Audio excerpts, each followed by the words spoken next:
UFC 292 wrapped up last weekend, just a couple days ago. I won fat money on this card. I don't know about y'all. Did pretty good on my picks as well. Went 8-3, 9-3, something like that. Yeah, no. 12 fights. So 9-3 on the card.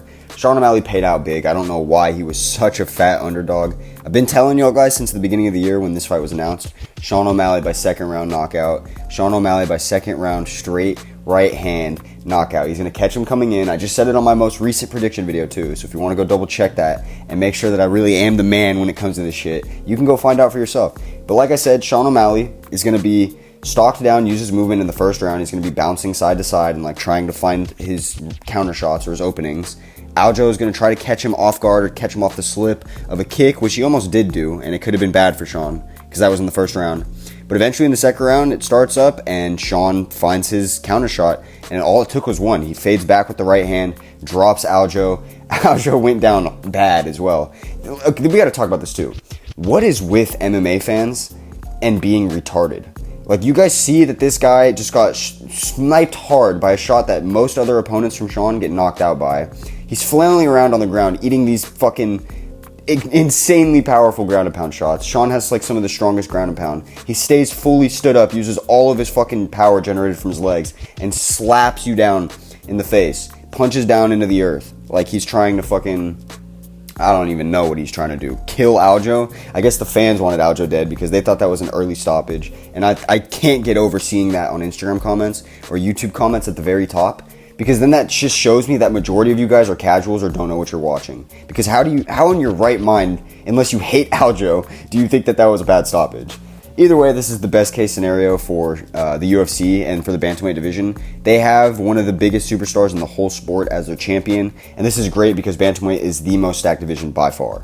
And then in the co-main event, Zhang Weili versus Amanda Lemos took place. I didn't think it was going to be very competitive, to be honest. I did think that Weili would be able to get her out of there. So Lemos was a little bit more tough than I expected, and she was really resilient when it came to finding chokes at like weird angles. She was jumping for darces and going for things that I've never seen before, and at some points it kind of looked like it had Weili like a little bit caught up, but she's just too good. She would just stick through it, roll with whatever was happening, and then come out on top, and low-key would end up in the same positions, but then do more damage, or like, she just really bodied her. It was bad, and the strike total was like 100-something, 200-something strikes to like 10. And I'm not even exaggerating, it was like that bad. I remember the third round started and it said that Lemos had like 8 strikes or like 6 strikes or something like that.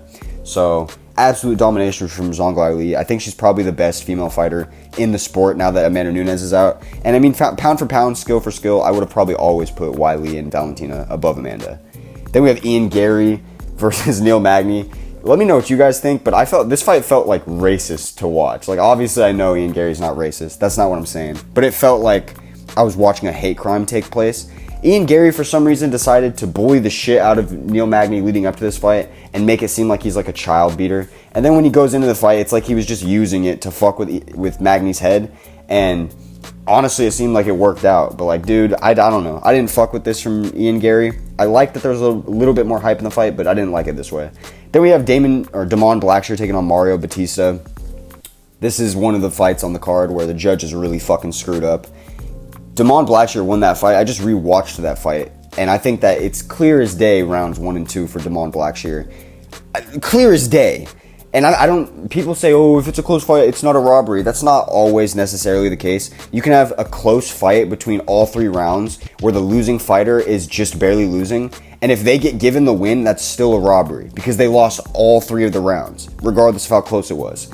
This fight was really fucking close. Damon Blackshear takes 2 rounds in the bag, though, and I feel like he really got robbed of his moment to be winning within 7 days. He'd be the only fighter to do that in modern UFC history, so whatever. Good fight regardless, and good shit for Mario Batista getting a win. Then we have Chito Vera versus Pedro Munoz. Watching it live, I thought that Pedro Munoz won this fight, and I still kind of do after rewatching it. I can see why Marlon won, and I'm not as mad at the decision. But watching it live, I really felt like, okay, boom. We go from this, then we go to the Damon Blackshear fight right after that, and I was really thinking, like, if any other fight goes to a decision, I'm going to be sweating bullets because these judges are trash. But ultimately, it's Chito's jab and his damage that he lands with that jab. It's a mean jab that won him the fight. Like, it was as simple as that. And, I mean, it's a little bit disappointing. Pedro Munoz fell hard from his win with Cody, but it is what it is. Chris Weidman versus Brad Tavares was the prelim headliner of the night, and this was hard to watch, man. It was like the discount version of Luke Rockhold versus Paulo Costa. Weidman had the heart and the grit, and I love that about him. He'll always have that, but he just doesn't have it anymore. I don't think that he should even keep fighting, but I know that he doesn't want to stop fighting, so, I mean, I guess we'll see where the UFC decides to, who they decide to feed him to next. But honestly, this is a good win for Brad Tavares. I feel like he kind of got robbed from his last fight by the judge because it was stopped so quickly, and I think he needed this, so good shit. Then we have Brad Katona versus Cody Gibson, the tough finale. Brad Katona looking to win his second tough tournament, and he ends up doing that. In the first round, it was looking bad. I would say the first round, 90% of it, 95% of it was Cody Gibson, and the second round, like 50 to 60% of it was Cody Gibson. But the ends of those rounds, Brad Katona was like really starting to show that he was going to win the fight. You could like almost tell just off the end of the first round, and the odds reflected that. They were bouncing up and down the whole fight until the third round, where Brad Katona was just clearly starting to lead the dance. But either way, this is the best tough fight since the first tough fight ever. And it's a really good thing that they got the spotlight that they did. Conor couldn't even show up for his fucking teammate, the only person on his team that was able to get a win at all this season and, you know, actually make it to the top and win the second Ultimate Fighter. It's kind of wild. First person to do that in history. Good shit, Brad. And then the last fight we're going to talk about on tonight's video, we've got Andre Petroski and Gerald Meerschaert. Andre Petroski improves to 5-0 in the UFC now, which is impressive considering he lost to the Ultimate Fighter in the second round, and everybody thought he was going to go on to win the show. But instead, that was Brian Battle. But anyways, Andre Petroski, I picked him to win this fight. It became dangerously close. It went down to a split decision, and I'm glad the judges got that one correct. I was so fucking nervous that my parlay rested on this fight because it was like the fourth fight of the night. Either way, it was a solid night of fights. I made $1,500 last card, so I hope that y'all made some money if you're following any of my predictions or anything like that. I got y'all for this weekend's parlay. I'll see y'all later.